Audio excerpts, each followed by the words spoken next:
Aggregate ya goli 5-0 kwenye hatua za awali, lakini mashindano wanaona kama yamechange. Timu hizi za hatua za awali sio kama zile ambazo mlikuwa mnaziona Zawani, Spinani. Timu sasa hivi zinacheza, zinaonyesha wana uwezo wa kucheza, lakini timu ambayo leo tumecheza nayo wao, umeona pia wana goalkeeper mzuri. Goalkeeper alikuwa na uwezo wa kusave. Tumeona save alizozifanya kwenye mechi ya kwanza, lakini hata mechi yetu ya leo amefanya save za maana nzuri.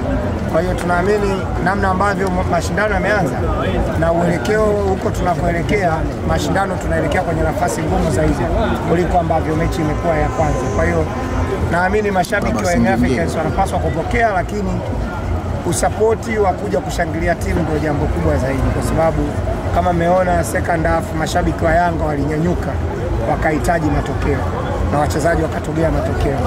X Factor imefanya kazi yake vizuri. Kwenye timu yako ukiwa na mchezaji kama Pacome Zouzoua lazima ulinde. Wengine hawana X Factor kama Pacome. Ndio maana unaona wakati timu inaweza ikaelemewa, mchezaji wa maana mwenye quality na level kubwa kuonyesha kiwango kikubwa ndio inahitaji uwe na X Factor kama Pacome Zouzoua. Ameirudisha timu mchezoni. Alhamdulillah, baadaye tukapata goli lingine la set pieces ambalo lilisaidia kupata ushindi wa magoli mawili. Bado mechi nyingine imecheza leo, bado kama hawaliridhika kiwango ambacho kocha anapanga.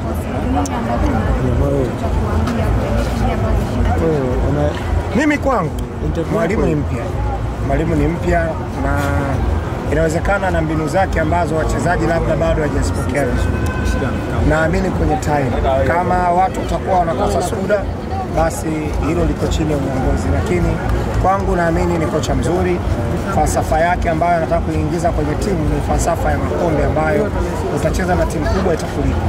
Inawezekana watu wanaona kwa sababu tunacheza na timu zenye level ya daraja la kati, lakini unapofika kucheza na level ya daraja kubwa unahitaji kucheza kwenye energy kubwa, umakini mkubwa, na kuonyesha namna gani unaweza ukaenda mara chache mbele ukapata nafasi ukascore goal. Kama mmeona katika mashambulizi ambayo yametengenezwa leo second half, Andy Boyeli namna ambavyo alivyokuwa anacheza zile touch one touch kuelekea golini na kusababisha tumeweza kupata lile goli la kwanza. Kuna namna ambavyo unaona mwalimu anaweza kuitoa timu nyuma kuipeleka mbele kwenda kutengeneza nafasi. Swala la kumalizia nafasi ni utashi wa mchezaji. Kwangu mimi naamini kama mnasema Dube anakosa magoli, maana yake kuna nafasi zinatengenezwa mpaka yeye kuwa na hiyo nafasi ya kuscore. Utashi wa kumalizia ni wa mchezaji. Lakini kama unaweza kuwa na kama mnoti kitu, watu wa mpira simpo hapa. Tupo. Wote mlikuwepo kwenye mechi ya dabi ya Kariakoo. Nafasi ambayo leo Pacome Zouzoua amefunga goli, zile touch ambazo zimeguswa mpaka kupatikana ile nafasi ya kuscore, ndio nafasi ile ambayo Simba waliipata kwa Kibu Denis katika dabi ya Kariakoo. Ni ile. Lakini utashi wa Pacome umetungia goli. Zouzoua ule ujinga wa Kibu ndio umewanyima goli Pacome. Nini maana yake? Ukifika eneo la mwisho unabidi uwe na mchezaji mwenye quality ya kuamua hilo goli liwe goli. Lakini kama utakuwa na mchezaji ambaye hawezi kuamua goli kuwa goli, maana yake atakunyima. Kwa hiyo kuna namna ambavyo mastrika wetu wanapaswa kuboresha namna ya kumalizia zile nafasi. Haswa Prince Mpumelelo. Tunampenda, anaonyesha kiwango kikubwa kwenye kucheza, anacheza vizuri, anachukua mpira, anacheza vizuri, lakini kuna wakati unaona zile nafasi za kumalizia kuscore goal ndio zinatunyima sisi kushangilia magoli. Mshabiki anakuja uwanjani, siamini kama anahitaji kuona pasi milioni 6. Mshabiki anakuja uwanjani anataka kushangilia goli. Yaani cheza unavyocheza, tupige golini, tufunge, tuenjoy. Kwa hiyo naamini katika hilo mashabiki wanakuja uwanjani wanataka kushangilia magoli, na magoli yalipoingia mawili watu wote tumeenjoy. Lakini kabla ya goli watu walinuna. Maana yake watu wanataka kuona magoli. Huo mpira mzuri labda wewe mchambuzi hajafundisha timu yetu, lakini mimi naamini watu wanahitaji kushangilia magoli. Mimi ni mmoja wapo wa ambaye nakuja uwanjani ikiwezekana hata dakika ya kwanza goli likiingia na furahi. Yaani dakika tu ya kwanza ile tumeanza mpira pasi ya kwanza ya pili kamba. Hiyo siku ni siku ya neema.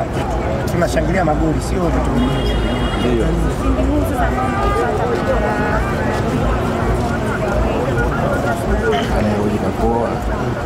mara mbili. Huyu kocha tangu ameingia hajafungwa mechi yoyote, na huyu kocha tangu ameingia hajaruhusu bao lolote.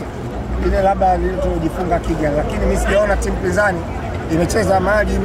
imecheza mali mpaka tumeruhusu goli, sijaona.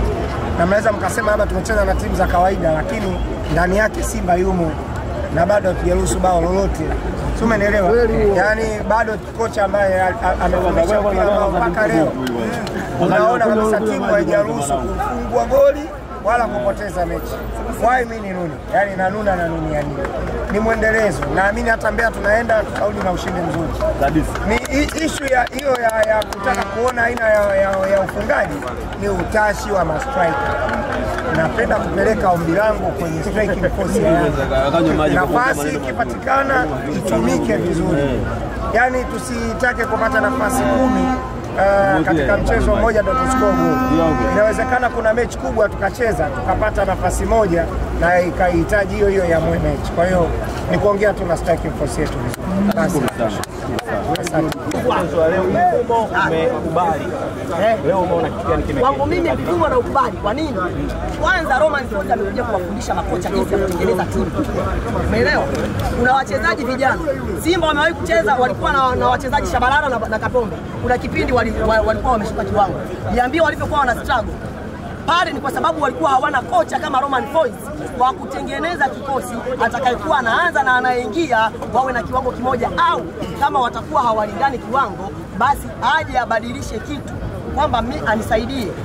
Alikuwa akiumia Kapombe akimaliza unga na mangia hapo, alikuwa akiumia Shabalala, yani anashindwa kumpumzisha Shabalala. Uongo hicho kitu anachokitengeneza Roman Folz. Kesho na kesho kutwa akiumia Pacome, offense score anaingia, anakuwa na match fitness, anakuwa yuko fit muda wote. Akikaa benchi akiwa anatumikia nini, akiwa anatumikia kadi Baka, asiki yuko nje. Umeelewa? Tulimkosa Baka na Jobu kwenye mechi dhidi ya Tabora. Nini kilichotokea? Ni kwa sababu hatukuwa na kocha wa kutengeneza wachezaji ambao watakuwa wanapishana na wakapeana muda kwa kiwango kile kile. Tulimchezesha Azizi Andabwile kwenye eneo ambalo sio la kwake. Mimi Azizi Andabwile nimemfuatilia mpaka akiwa anacheza Malawi. Unaelewa? Ilifikia hatua Malawi wakataka wampe uraia. Ni kwa sababu ya kazi chafu aliyokuwa anaifanya. Azizi Andabwile ukimchezesha kwenye eneo lake la namba 6, hakuna kiungo mzawa atakayemkuta Azizi Andabwile. Kiungo mzawa atakayemkuta Azizi Andabwile kwenye eneo la ukabaji. Umeelewa? Nani? Kesha na wewe rafiki yangu. Yaya zaidi kwenye timu yake penyewe anaanza.